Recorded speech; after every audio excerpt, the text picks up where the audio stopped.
प्रभु आपका नाम महान करना चाहता है और ये चाहता है कि आप विख्यात हो, आशीष के लिए, सम्मान के लिए, भलाई और सफलता के लिए, और ये सारी चीजें जिसके लिए विख्यात करना चाहता है, इन सब के लिए। क्योंकि यदि आप भली चीजों के लिए विख्यात होते हैं, इन सब के लिए, और प्रभु चाहता है जो आपको आशीष दे उन्हें आशीष दे, जो श्राप दे उन्हें श्राप दे। प्रभु चाहता है कि आपके द्वारा इस पृथ्वी के सारे कुल को आशीष दे। प्रभु चाहता है कि ये सुसमाचार हर घर में, हर जगह आपके द्वारा जाए, इसलिए ये आशीष यहाँ पर है। I love you, I love you, I love you, Lord, today, because you care for me in such a special way. And yes, I praise you, I lift you up, and I magnify your name. Hey, that is why my heart is filled with praise. Say it out. I love you. I love you. I love you. I love you, Lord, today, because you cared for me in such a special way. And yes, I praise you, I lift you up, and I magnify your name. That is why my heart is filled with praise. My heart, my mind, my soul belongs to you. You paid the prices for me way back on Calvary. And yes, I praise you, I lift you up, and I magnify your name. That is why my heart is filled with praise. My heart and my mind, my heart, my mind, my soul belongs to you. You paid the prices for me way back on Calvary. And yes, I praise you, I lift you up, and I magnify your name. That's why my heart is filled. Just one more time. My heart. Oh, my heart, my mind, my soul belongs to you. You paid the prices for me way back on Calvary. Yes, I praise you, I lift you up, and I magnify your name. That's why my heart is filled with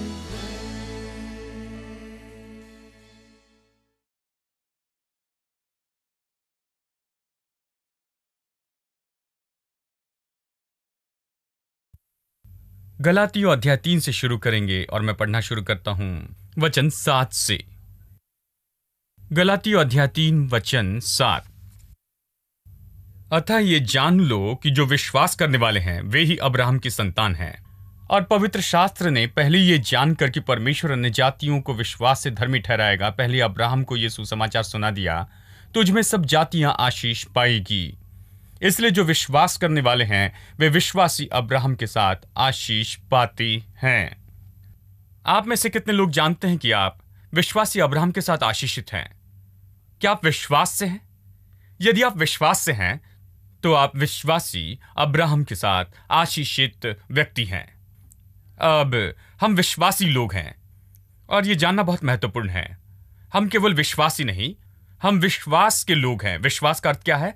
विश्वास का अर्थ है कि जो प्रभु ने कहा उस पर हम विश्वास करते हैं। हम परिस्थिति को नहीं देखते, हम ये नहीं देखते कि ये कैसे दिखता है, ये कैसे महसूस होता। जो प्रभु कहता है उस पर विश्वास करते। और यहां प्रभु कहता है अपने सेवक पौलुस के द्वारा, वो कहता है कि जो विश्वास से हैं वो आशीषित हैं। विश्वासी अब्राहम के साथ बाइबल कहती है कि हम आशीषित हैं, इसलिए हम आशीषित हैं। हम अब्राहम की आशीष के बारे में चर्चा कर रहे हैं और इस हफ्ते हम आगे देख रहे हैं। बाइबल हमें आशीषित कहती है, अब्राहम के साथ आशीषित। अब्राहम पर जो भी आशीष थी हम उसी से आशीषित हुए हैं। अब हम आपके लिए आशीष की परिभाषा करते हैं, प्रभु की आशीष। आशीष का सरल अर्थ है यह ऐसी सामर्थ्य है जो किसी पुरुष या स्त्री पर आई है कि वो स्त्री या पुरुष को योग्य बनाए कि अपने जीवन के हर क्षेत्र में सफल और संपन्न हो। इसलिए आशीष योग्य बनाना है। आप अभिषिक्त हैं, दूसरे शब्दों में, कि सफल हो, कि संपन्न हो। कितने लोग जानते हैं कि आप अभिषिक्त हैं, आप योग्य बनाए गए हैं, आप सामर्थ पाए हैं कि संपन्न हो और सफल हो जाएं। यानी जब हम कहते हैं आशीषित है तो अच्छा समझ ले कि आशीष का मतलब क्या है। इसका क्या अर्थ है कि आप कहें कि आप आशीषित हैं। किसी ने कहा कि आप आशीषित हैं तो अच्छा है कि जान ले कि उसका क्या अर्थ है, कि आपने प्रभु से खास सामर्थ पाई है, कि आपने प्रभु से योग्यता पाई है जो आप पर आई है, जिसने आपको योग्य बनाया कि आप अपने जीवन के हर क्षेत्र में संपन्न और सफल हो जाए। और हम इसी के बारे में अध्ययन कर रहे हैं और इसी के संबंध में हम अब्राहम की आशीष में गए थे। अब्राहम की आशीष के बारे में बहुत कुछ देखा है, क्योंकि बाइबल कहती है कि हम तो अब्राहम की आशीष से आशीषित हुए हैं। इसे अब्राहम की आशीष कहते हैं। यदि आप वचन 13 और 14 पढ़े, जिसे हम पहले कहते आए हैं, जो कहता है कि मसीह ने हमें व्यवस्था के श्राप से छुड़ाया है, वो खुद हमारे लिए श्राप बना, क्योंकि लिखा है श्रापित है वो व्यक्ति जो काट पर लटकाया जाता है, कि अब्राहम की आशीष अन्य जाति पर आ सके, यानी हम सब पर। अब अब्राहम की आशीष केवल अब्राहम के शारीरिक वंश पर ही नहीं है, लेकिन साथ ही यीशु मसीह के द्वारा सब पर है, जो भी यीशु पर अपना विश्वास रखता है। अब मैं चाहता हूं कि आप ध्यान दें कि इसे अब्राहम की आशीष कहां गया है।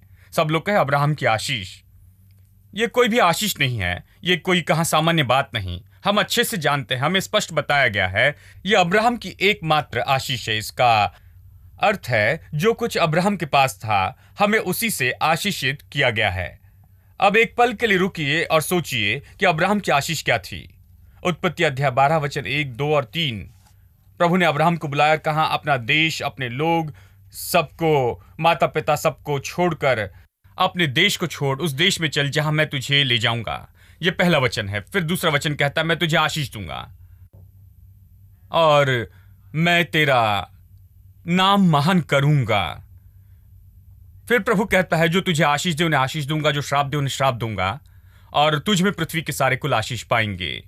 यह पहली बार प्रभु ने अब्राहम से बातें की थी जो वचन में लिखी हैं, और ये वचन तो परमेश्वर ने कहे थे। प्रभु ने कहा मैं तुझे आशीष दूंगा, मैं तुझे आशीष बनाऊंगा, मैं तेरा नाम महान करूंगा। अब यदि आप देखें अब्राहम की आशीष क्या है, इसे समझना बहुत महत्वपूर्ण है। उसने कहा मैं तुझे महान जाति बनाऊंगा। वचन 2, मैं तुझे आशीष देकर तेरा नाम महान करूंगा। सब लोग कहे मैं तुझे बड़ी जाति बनाऊंगा। इसका अर्थ है, प्रभु कहता है कि शायद आज तू साधारण व्यक्ति होगा इस पृथ्वी पर, किसी कोने से, किसी नगर से, किसी छोटे नगर से, किसी महत्वहीन जगह से, तेरा कोई भी महत्व नहीं होगा आज के दिन, लेकिन मैं तुझे महान बनाना चाहता हूं। मैं तुझसे बड़ी जाति, बड़ा देश बनाऊंगा। वो जाति के बारे में कहता है, प्रभु कहता है कि मैं तुझे महान लोग बनाऊंगा, बड़ा देश बनाऊंगा। वो यही कहता है, मैं तुम्हें एक महान देश बनाऊंगा, मैं तुम्हें लेकर देश बनाऊंगा, तुम्हें शून्य से शुरू करके तुम्हें बहुत महान बनाऊंगा। यानी एक बार आप सुनते हैं कि प्रभु आप पर आशीष कहता है, विश्वास क्या करता है, यह प्रभु के वचन को पकड़ लेता है और उसके बाद वो जो छोटी बातों को देखता है उस पर विश्वास नहीं करता है। जो महत्वहीनता जो देखता और महसूस करता है, उसके बाद वो विश्वास नहीं करता अयोग्यता और असंभवताओं पर और कमी और घटी और इन सारी बातों पर। उसके बाद क्योंकि परमेश्वर ने कहा मैं तुझे बड़ी जाति बनाऊंगा, विश्वास कहता है हाँ मैं एक बड़ी जाति बनूंगा, मैं महान बनूंगा। विश्वास यही कहता है, यह विश्वास में चलना है। हम विश्वास के लोग हैं, हम साधारण विश्वासी नहीं हैं, हम विश्वास के लोग हैं। विश्वास के लोग यानी जो प्रभु ने कहा उस पर विश्वास करना है। उसने शून्य से शुरू किया और परमेश्वर ने आशीष के बारे में कहा और कहता है कि मैं तुझसे बड़ी जाति बनाऊंगा। हम विश्वास करते हैं कि हम जो शायद आज कुछ नहीं है, हम कल कुछ होंगे। अब यहीं पर सारी सफलता की शुरुआत होती है। सफलता यहीं पर शुरू होती है। जब मैंने यहां शुरू किया था तो कुछ नहीं था। मैंने छोटी झोपड़ी में शुरू किया था, छोटी सी जगह पर, केवल कुछ लोग थे। यदि आपने उसे देखा होता तो वो दयनीय था। लेकिन मैंने प्रभु की आशीष पर विश्वास किया। मैंने विश्वास किया कि प्रभु ने अपना हाथ मुझ पर रखा है, कि उसने मुझे आशीष दी है, कि वो इस जगह को महान जगह बनाएगा, इस जगह को महत्वपूर्ण जगह बनाएगा, इस जगह को बहुत ही आदर और सम्मान देगा। प्रभु ऐसे ही करेगा। मैंने विश्वास किया। यदि विश्वास ना करे तो कैसे काम करेगा? आपके पास काम करने के लिए कुछ नहीं होगा। आपके पास कुछ नहीं होगा कि उठे और उसके लिए जाकर काम करें। मैंने इतने साल विश्वास किया कि प्रभु ने मुझ पर आशीष कही है, कि प्रभु ने मुझे आशीषित कहा है कि मैं जो करूंगा वो आशीष पाएगा। मैं यहां पर आया जब कुछ नहीं था। मैं यहां पर आया जब कई बार 2 लोग थे। विश्वास कीजिए। और मैंने 2 लोगों को प्रचार किया जैसे मानो 2000 लोगों को प्रचार करता हूं, क्योंकि मैंने विश्वास किया कि परमेश्वर इस जगह को महान जगह बनाएगा। मैंने विश्वास किया और आज भी करता हूं। मैं नहीं सोचता कि हमें जहां होना चाहिए वहां पर हम हैं, लेकिन हम आगे बढ़ रहे हैं। ये तो पहले से बहुत ही बेहतर है। मैं अच्छा महसूस करता हूं, लेकिन महसूसीकरण तो अब आया है। अच्छी चीजें अब हो रही हैं, लेकिन जब कुछ अच्छा नहीं हो रहा था, मैंने आशीष पर विश्वास किया कि प्रभु ने इसे कहा है। प्रभु ने कहा कि मैं तुम्हें आशीष दूंगा और तुम्हें महान देश बनाऊंगा। उसने कहा तुम्हारा नाम महान करूंगा। कुछ लोग कहते हैं, खैर मैं नहीं चाहता कि मेरा नाम महान हो, मैं चाहता हूं कि प्रभु का नाम महान हो। आप इसे समझ ले कि कोई प्रभु को नहीं जानता, केवल आपको जानते हैं, इसलिए वो आपका नाम महान करना चाहता है, क्योंकि वो उतना महान होगा जितने आप महान होते हैं। लोगों की दृष्टि में लोगों ने परमेश्वर को नहीं देखा और ना देखने वाले हैं। वो केवल आपको देखेंगे और वो आपके द्वारा परमेश्वर की महिमा करेंगे। इसलिए आपके पास कुछ सम्मान है, आपके पास कुछ आदर है।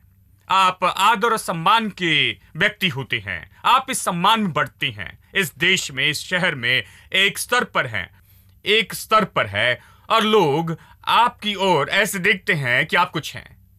अब ये कुछ विश्वासी लोगों के लिए महत्वपूर्ण नहीं होगा। कुछ विश्वासी लोग तो अपने सिर पर मारते, कहते हैं मैं तो कुछ नहीं होना चाहता, परमेश्वर को सारी महिमा मिलने पाए, मुझे कुछ नहीं चाहिए। यही उनके जीवन का उद्देश्य होता है। लेकिन प्रभु कहता है अपने सिर पर मत मारना, खुद को नीचे नहीं रखना। मैं चाहता हूं तुम्हारा नाम महान हो जाए।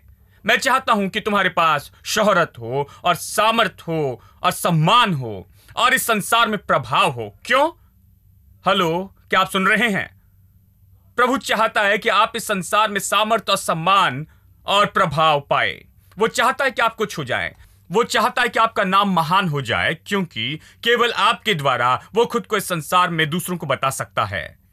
यदि आप महत्वहीन व्यक्ति हैं और आप सामर्थहीन हैं, यदि आप बेकार हैं और कुछ नहीं कर सकते, तब आप बाइबल लेकर चलते हैं और यहां वहां घूमते और सब सोचते हैं कि विश्वासी ऐसे ही हैं।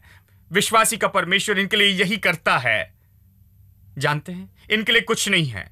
इस भाई को देखिए, जानते हैं। लेकिन यदि वो आपको देखते हैं आज इस दशा में और बाद में आपको प्रतिदिन देखते हैं, आपको बेहतर और बेहतर होते देखते हैं, मुश्किलों पर जय पाते, कश्मकश और समस्याओं पर जय पाते, और आपका नाम महान होते हुए वो देखते हैं, तो फिर उसके लिए महिमा तो प्रभु को ही मिलती है। आमीन।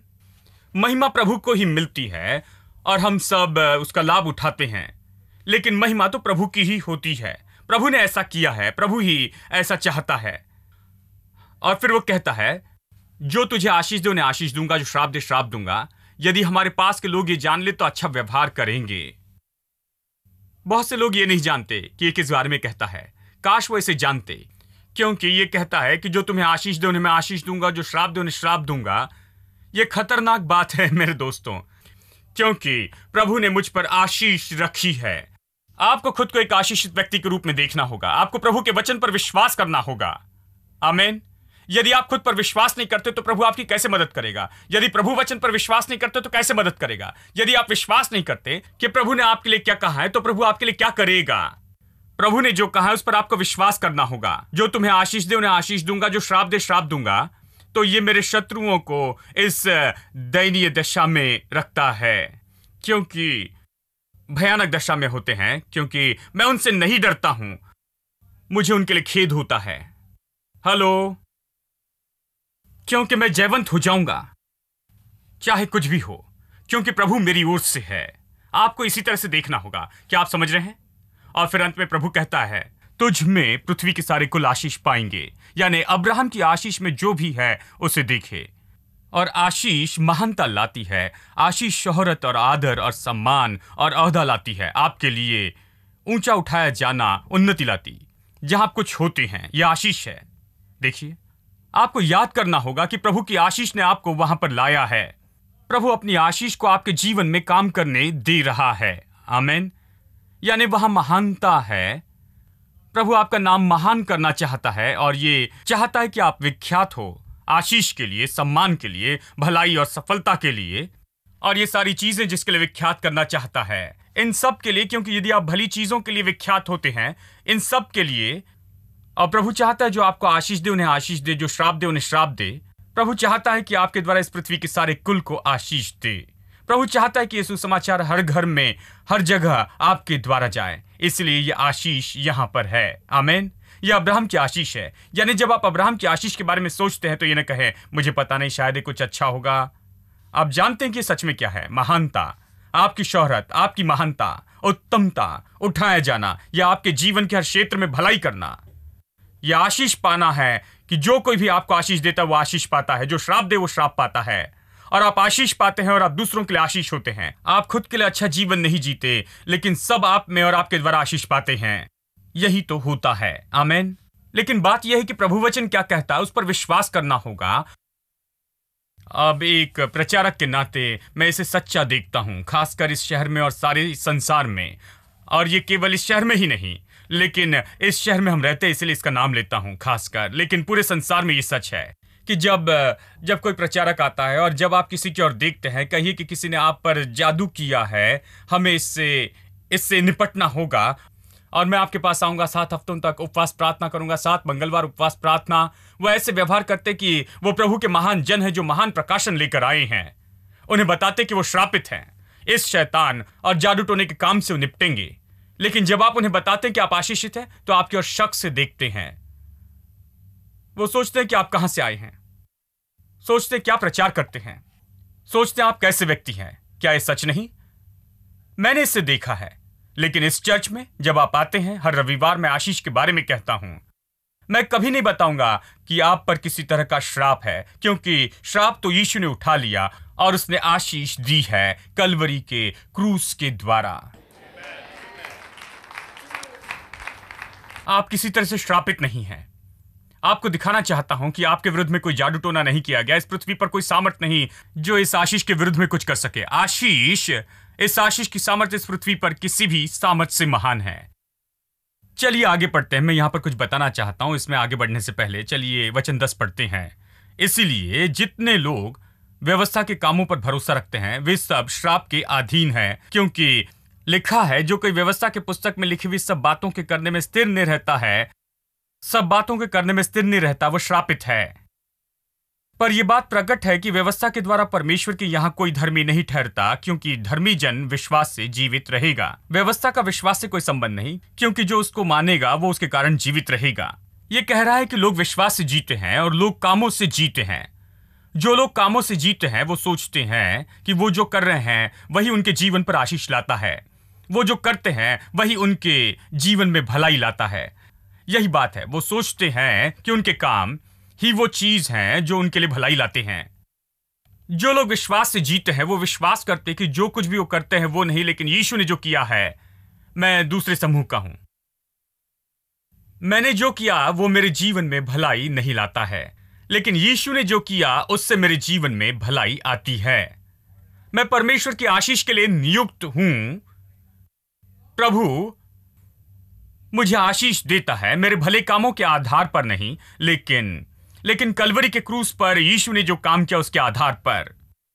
अब आपको ये समझना होगा, क्योंकि कई बार लोग मुझसे ये सवाल पूछते हैं, कई बार इस तरह वो कहते हैं, खैर भाई आप जानते हैं कि ये बहुत अच्छे व्यक्ति हैं, प्रभु के जन हैं, बहुत महान महान व्यक्ति हैं, इतने अच्छे शुद्ध व्यक्ति हैं, लेकिन उन्होंने ये सारी आशीष क्यों नहीं पाई जो आप कह रहे हैं? प्रभु ने इतने अच्छे व्यक्ति को आशीष क्यों नहीं दी? यदि प्रभु किसी व्यक्ति को आशीष दे तो वो उस व्यक्ति को आशीष देगा। मैंने कहां लिखा है कि प्रभु आपकी भलाई के कारण आशीष देता है? कहां पर कहता है कि यदि कोई मनुष्य भला करे तो उसका वो ऋणी होता है? परमेश्वर किसी मनुष्य का कर्जदार नहीं है जो उनकी भलाई पर आधारित हो। प्रभु हम सबको पापी के रूप में देखता है, सबने पाप किया और उसकी महिमा से रहित हैं। बाइबल में आप कभी नहीं पढ़ते कि आपकी भलाई के कारण प्रभु आपको आशीष देता है। ये यहां नहीं है। ये शिक्षा यानी मसीह शिक्षा ये है कि बाइबल की शिक्षा ये है कि परमेश्वर की आशीष हम पर आती है यीशु ने जो किया है उस कारण, हम जो करते हैं उस कारण नहीं। यानी चाहे आप कितने भी भले क्यों न हो, प्रभु आपको इसलिए आशीष नहीं देता क्योंकि आप बहुत अच्छे हैं। प्रभु आपको आशीष देता है क्योंकि यीशु इतना भला है, क्योंकि यीशु ने वो किया है जो जरूरी था कि परमेश्वर अपनी आशीष आप पर लेकर आए। आमीन। मैं किसी की सुन रहा था जो कह रहे थे उस दिन आशीष के बारे में, वो कह रहे थे, उन्होंने कहा कि मेरे माता पिता इतने अच्छे थे और वो पवित्र जीवन जिए, आज हम आशीषित हैं। मैंने कहा ठीक है, अच्छा है, बहुत अच्छे माता पिता हैं जो पवित्र जीवन जीते हैं और शायद उनके लिए कुछ प्रतिफल है। अवश्य ही जो भले काम हम करते हैं उसके लिए प्रतिफल होता है। प्रतिफल अलग है, देखिए ये अलग कैटेगरी है। प्रतिफल जानते हैं, ये अलग बात है। लेकिन वो भाई कह रहे थे कि मेरे माता पिता पवित्र और अच्छा जीवन जिए, आज हम आशीषित हैं। तो मैं सोच रहा था यदि कोई वहां बैठा है जिसके माता पिता इतना अच्छे नहीं थे, क्या वो आशीष नहीं पा सकते? ये अच्छा है कि आपके माता पिता अच्छे हैं कि आप आशीष पाएं, लेकिन दूसरों के बारे में क्या? और उनके माता पिता अगर मर गए तो वो खुद को सुधार नहीं सकते कि बच्चों पर आशीष लाए। यदि आपकी आशीष आपके माता पिता के भले कामों पर आधारित है तो आप कैसे आशीष पाएंगे?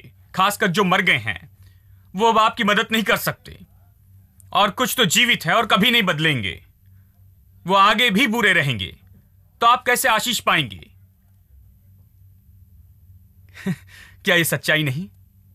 आप कैसे आशीष पाएंगे?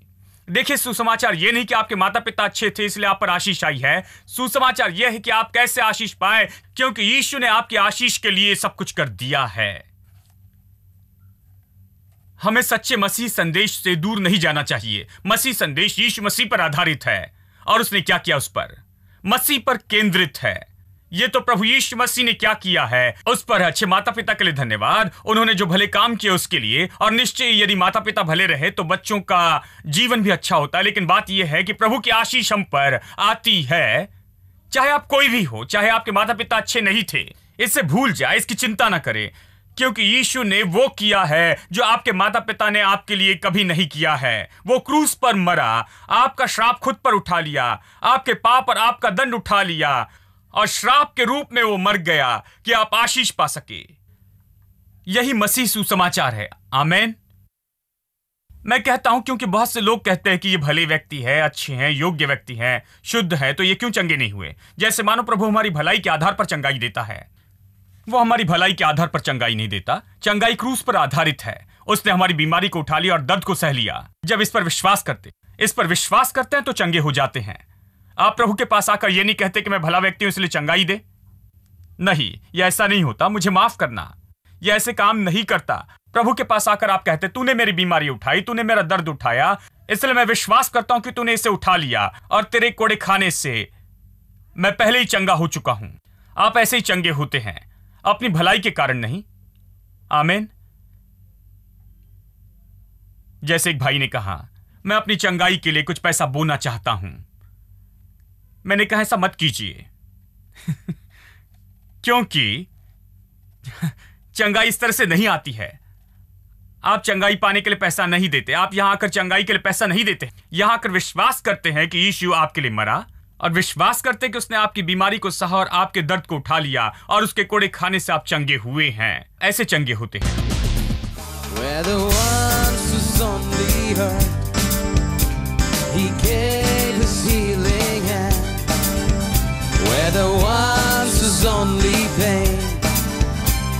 brought comfort like a friend.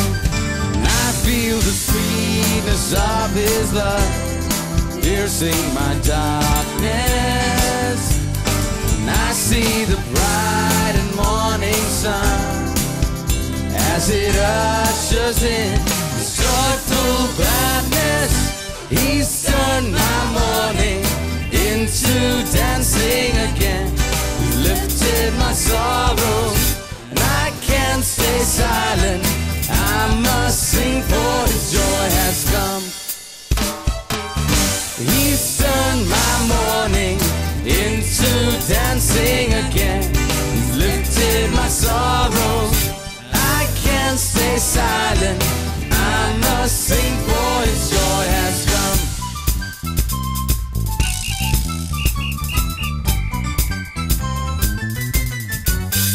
Where the once was only hurt, He gave His healing hand.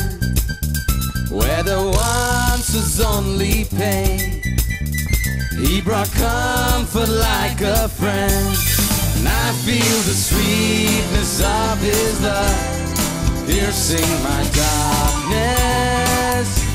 And I see the bright and morning sun as it ushers in His joyful gladness. He's turned my mourning into dancing again. He's lifted my sorrows, and I can't stay silent. I must sing, for His joy has come. He's turned my mourning into dancing again. He's lifted my sorrows, and I can't stay silent. I must sing, for His joy has come. Your anger lasts for a moment in time, but Your favor is here and will be on me for all my lifetime. He's turned my mourning into dancing again. He's lifted my sorrows, and I can't stay silent. I must sing. Everyone, you've turned my mourning into dancing. You've turned my mourning into dancing